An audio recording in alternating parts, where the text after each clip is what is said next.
da conclusão da discussão que hoje aqui tivemos em torno do Orçamento do Estado, aquilo que nós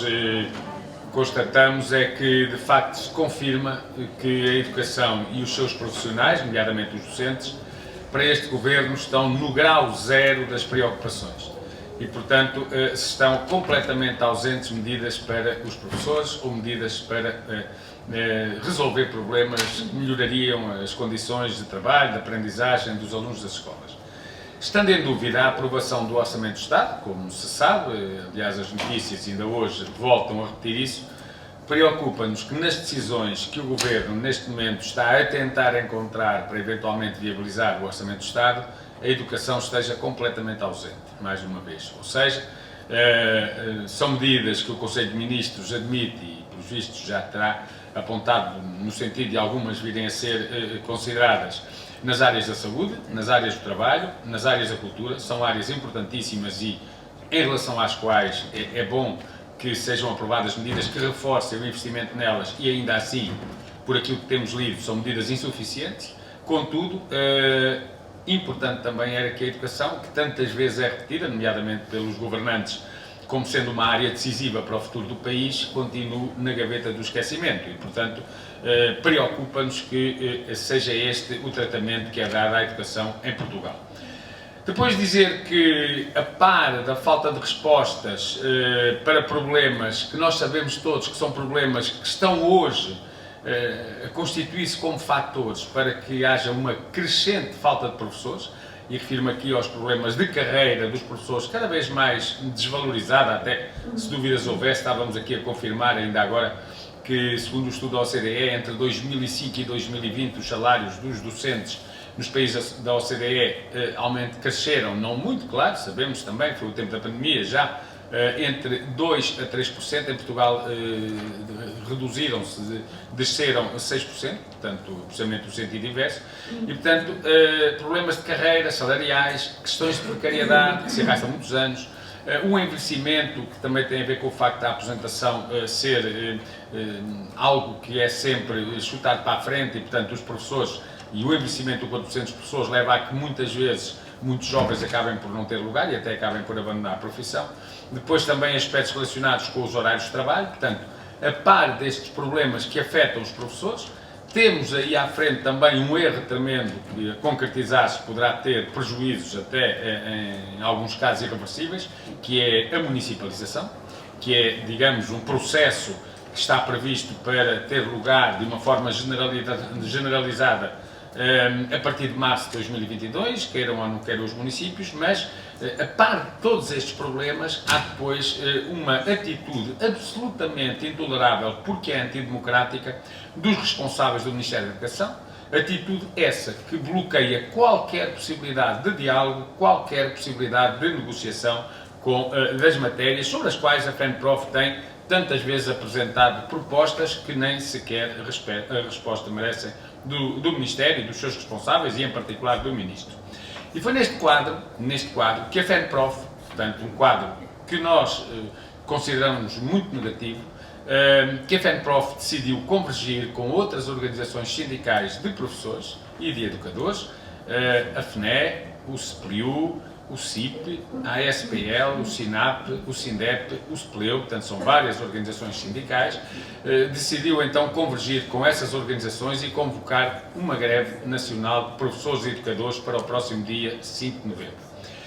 Dia 5 de novembro, porque o Ministro da Educação estará na Assembleia da República para justificar as opções para o Orçamento do Estado, ou a falta delas, não é? Na área da educação. E, precisamente por lá estar o Ministro na Assembleia da República, a FENPROF decidiu também nesse dia promover uma concentração de professores junto à Assembleia da República a partir das 15 horas, uma vez que a audição do Ministro tem lugar às 16, onde acompanhará, como disse, estará presente ali e irá acompanhar as declarações, até através de meios que serão ali colocados no local, para que os professores presentes possam também ir reagindo àquilo que o Sr. Ministro for dizendo. Contudo, a grande maioria dos professores em Portugal são professores de escolas públicas. Também estivemos aqui a discutir os aspectos que têm a ver com as insuficiências e dificuldades do ensino superior, com os problemas que afetam, em alguns casos, de forma até acrescida, os colegas do ensino particular e cooperativo, mas sendo a maioria dos professores em Portugal professores de escolas públicas, naturalmente eles também são afetados pelos problemas que afetam os trabalhadores da administração pública, de uma forma geral, e portanto, e também estão preocupados, não podia deixar de ser, pelo desinvestimento que vai sendo feito, ou neste caso não é feito,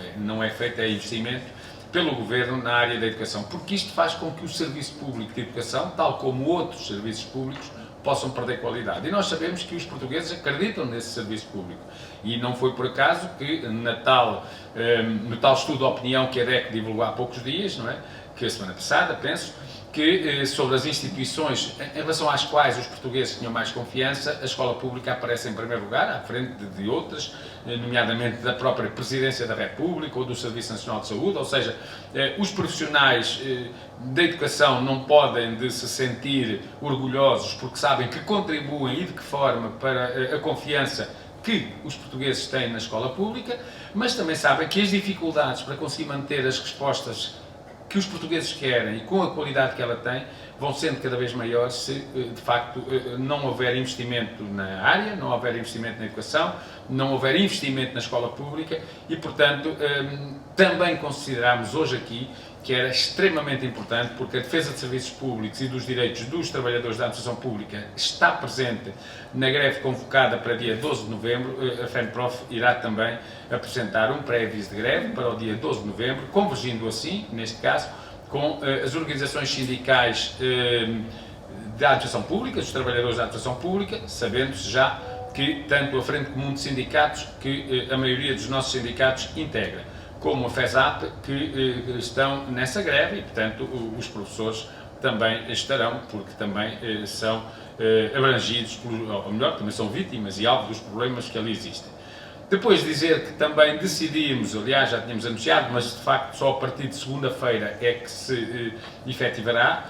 retomar a greve ao sobretrabalho. Portanto, esta greve começa dia 25, na próxima segunda, e se o Governo insistir em manter os problemas que nós sabemos que existem na organização dos horários de trabalho, que levam a que estes sejam muito superiores aos limites que a lei fixa, esta greve será mantida até ao final do ano letivo, mas estamos sempre disponíveis para a qualquer momento, havendo diálogo e havendo, digamos, a negociação no sentido de poder voltar a retirar as ilegalidades e os abusos que afetam os horários, pois a greve será suspensa, mas não havendo, neste momento não há essa perspectiva e a greve manter-se até ao final do próximo, final deste ano letivo, que é no próximo ano já, portanto até junho do próximo ano. Depois dizer também que na segunda-feira, na próxima segunda-feira, dia 25, iremos entregar no Supremo Tribunal Administrativo uma ação, não é uma queixa neste caso, é uma ação, que tem como réus o Conselho de Ministros e o Ministério da Educação. E que tem a ver com o incumprimento da Lei 46 de 2021, uma lei que saiu em julho de 2021, que prevê que antes do início do ano, portanto, no prazo de 30 dias a contar de 13 de julho, que é a data da lei, o Governo tinha que realizar um concurso de vinculação extraordinário dos professores das escolas de ensino artístico, neste caso António Arroio e Soares dos Reis, e portanto não fez, e esta era uma responsabilidade do Governo, bem como também levar por diante a negociação com os sindicatos de um regime para o futuro, um regime específico de concursos e também incluindo vinculação destes professores, não fez, e também responsabilizava o Ministério da Educação de pôr cá fora a portaria com as vagas para serem preenchidas através deste concurso, coisa que o Ministério também não fez. E, portanto, os réus, neste caso, são, de facto, o Ministério, que não cumpriu com a saída da portaria de vagas, e o Conselho de Ministros, porque não cumpriu a lei. É verdade que o Governo decidiu recorrer ao Tribunal Constitucional, mas também é verdade, porque é da lei, que quando esse recurso é através de um pedido de fiscalização sucessiva, que é o caso, porque a lei já estava em vigor, não suspende a sua aplicação. Portanto, e como não suspende, ela tinha que ter sido cumprida. Como não foi, nós iremos então, como disse, segunda-feira às 11 da manhã, na rua São Pedro de Alcântara, aqui em Lisboa, na sede do Supremo Tribunal Administrativo, formalizar a entrega desta ação contra o Governo e o Ministério, estando presentes alguns de nós, dirigentes e também colegas da Escola António Arroio, uma vez que são os diretamente lesados. Depois, dizer ainda que nós, no dia também 10 de novembro, iremos entregar, porque queremos ainda, no caso do Orçamento do Estado ser aprovado, não se sabe ainda, mas veremos na generalidade, entrar-se-á na discussão de especialidade. Nós estamos a reunir com os partidos políticos, precisamente procurando que nessa discussão, nas negociações já, mas na discussão também de especialidade, existam propostas que tenham a ver com os professores e com a educação, de uma forma mais geral, não é? Já reunimos pela ordem das reuniões com o PCP, com o Bloco de Esquerda, com o PSD, com o CDS. Foi agora marcada a reunião com o Partido Ecologista aos Verdes. O Partido Socialista foi o que ainda não marcou, mas também, às tantas, tem mais dificuldade em ter deputados disponíveis. Pode ser um problema só esse. Depois, dizer o quê? Que,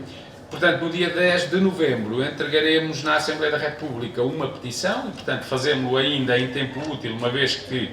a passar na generalidade, a votação da especialidade será só no dia 25 de novembro, e, portanto, ainda há aqui muitos dias para negociar aspectos específicos para o Orçamento do Estado, e, portanto, entregaremos uma petição na Assembleia da República, que é precisamente onde se reclama justiça, relativamente àquela que é, digamos, a forma como os professores têm sido tratados, ou destratados, se quiserem, efetivação de direitos e respeito pelos horários de trabalho, procurando dessa forma ainda criar um momento importante para que os partidos possam também tentar influenciar o Governo naquela que será a eventual versão final do Orçamento do Estado. Para concluir, dizer que temos ainda também previstas reuniões com o novo Conselho Diretivo da Associação Nacional de Municípios e com os 308 municípios do país, precisamente para tentar com eles ter aqui parceiros e parceiros importantes nesta matéria para contrariar o custo do processo de municipalização. Também vamos fazer um levantamento sobre a falta de professores precisamente no final de outubro, ou seja, final de outubro marca o final do primeiro mês completo do ano letivo, tivemos metade de setembro e agora o mês de outubro, e no dia 4 de novembro promoveremos uma conferência de imprensa em que faremos um retrato sobre qual é a situação da falta de professores, que implicação é que isso está a ter nas escolas e nos alunos. Procuraremos ter alguns exemplos até agravados de situações mais graves de algumas escolas e também tentar ter propostas, que não basta só falar dos problemas, né? Propostas para resolver, quer no imediato, quer depois num futuro, que é um futuro que é complicado se tivermos em conta a quantidade de gente que se vai apresentar. Iremos ainda também acompanhar o plano Escola Mais, ou seja, o plano de recuperação. Aqui a minha colega Manuela Mendonça, Presidente do Conselho Nacional, que está aqui reunido, tem essa responsabilidade de coordenar esse grupo de trabalho. Ainda ontem reunimos com a Associação de Diretores, com a ANDE, e eles também nos foram dizendo que planos há, recursos para os concretizar é que é difícil, porque o Ministério não lhes permitiu o reforço com os recursos que as escolas precisavam. Mas pronto, nós queremos conhecer no concreto o que é que se está a passar e depois iremos também fazer essa divulgação. Por último, dizer que vamos, e também aqui, não foi decidido aqui, mas digamos foi confirmado e digamos ultimada a realização de 3 encontros de professores, um encontro nacional do primeiro ciclo, que também será nesta sala, no dia 29 de outubro, que é um setor que neste momento atravessa grandes problemas e que até talvez os vai ser mais afetado pela falta de professores até. E que, portanto, mas pronto, os problemas vão muito para além disso, dia 29. Um encontro nacional também sobre ensino artístico nas áreas, sobretudo nas áreas da música e da dança, em que vamos reunir colegas, quer dos conservatórios públicos, quer das escolas privadas, que também vai ser aqui, por enquanto agora, porque é uma sala, enfim, que tem um pouco maior a dimensão, e em que iremos precisamente refletir sobre o que é o ensino artístico em Portugal e o que é preciso fazer para a sua melhoria. E por último também um encontro, embora já não presencial, online, em relação para refletirmos questões da educação pré-escolar, que vai decorrer em 2 sessões do webinar, 16 e 23 de novembro, e portanto que é outro dos problemas que nós aí temos. Nós todos ouvimos o Governo falar que a escolaridade obrigatória iria passar a começar aos 3 anos e, portanto, a incluir o pré-escolar, o que é logo um absurdo, porque estamos a falar em pré-escolar, não estamos a falar em escolaridade, e, portanto, a escolaridade obrigatória é depois na escola. Mas depois, tentando perceber o que aquilo queria dizer, reparámos que o Governo associa isso menos às questões de natureza pedagógica e educativa, que são as que devem prevalecer na educação pré-escolar, e remete sobretudo para questões de natureza social e principalmente integrando no âmbito das medidas de combate à pobreza. As medidas de combate à pobreza devem orientar-se no sentido de permitir que todas as crianças possam frequentar o pré-escolar e a escola, não pagar pela frequência da escola, não ter propinas até no ensino superior, isso sim é combate à pobreza. As medidas de combate à pobreza não passam por alargar ou universalizar a frequência da educação pré-escolar, porque ela deve ter uma natureza diferente, pedagógica. Agora, percebe-se, provavelmente o Governo encontrou maneira de, através disso, financiar as IPSS e financiar os privados e, portanto, agora tenta fazer aqui esta embrulhada nesse sentido. Vamos também refletir sobre o primeiro ciclo, a educação pré-escolar, porque é um setor que, ainda por cima, neste momento, se aposentarem as educadoras de infância e os educadores que atingem o limite na década que estamos a viver, são 73% dos profissionais que se vão embora. O que significa que o futuro do pré-escolar pode tornar-se obrigatório. Agora tem que também apostar-se na formação de educadores, senão não há hipótese. Pronto, e foram estas as questões, sobretudo, que nós aqui queríamos trazer, portanto, confirmando a greve de dia 5, dizendo que iremos também entregar pré-aviso para dia 12 e dizendo, isto para falar nas ações de maior significado, que no dia 5 estaremos à porta da Assembleia da República quando lá estiver o Sr. Ministro. Antes de questionar sobre as ações em concreto, eu perguntava-lhe como é que resume o sentimento que foi aqui partilhado pelos professores e depois tendo também isso em conta, que estimativas é que a FENPROF tem em termos de adesão à greve e também à manifestação. E por outro lado, o que é que seria preciso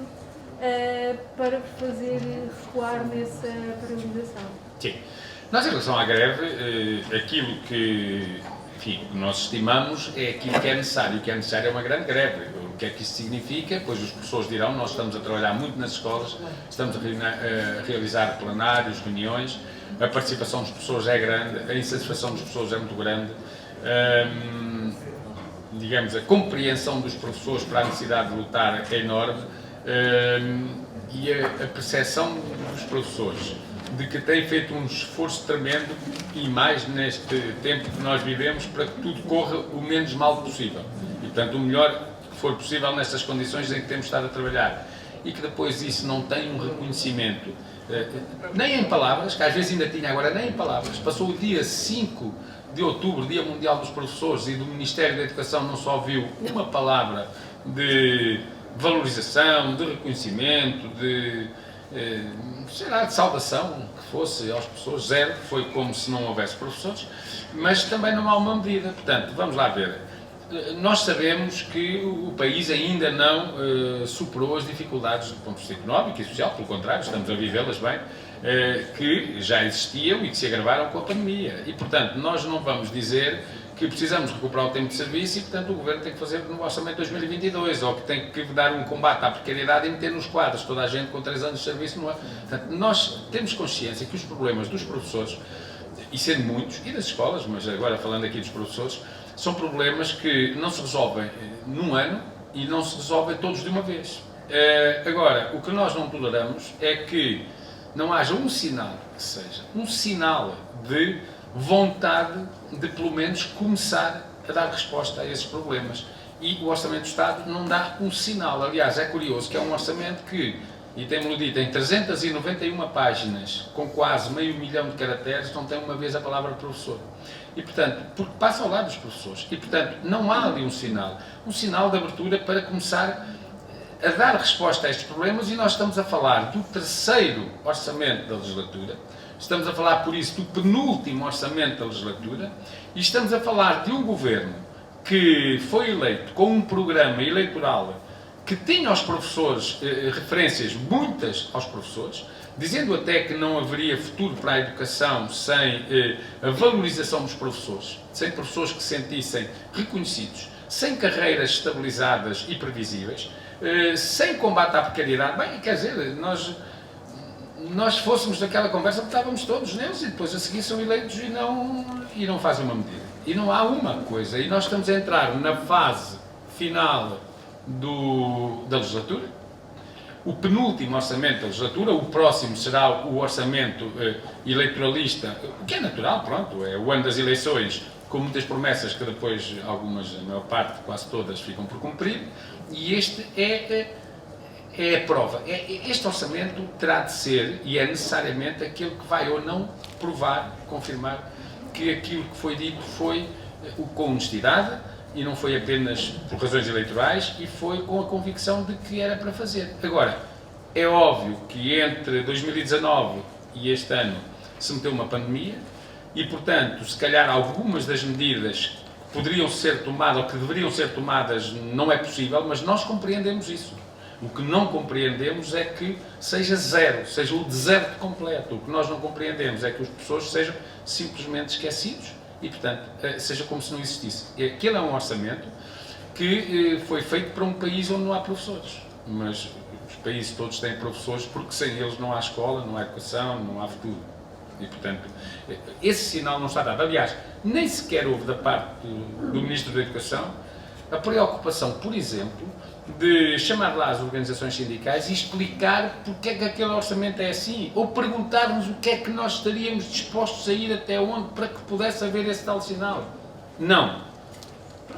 O Sr. Ministro não o disse, mas pronto, se calhar estava mais preocupado em ser eleito lá para aquele alto comissariado da Unesco, em que foi eleito, penso que ontem ou agora, pois que fiquem lá com ele.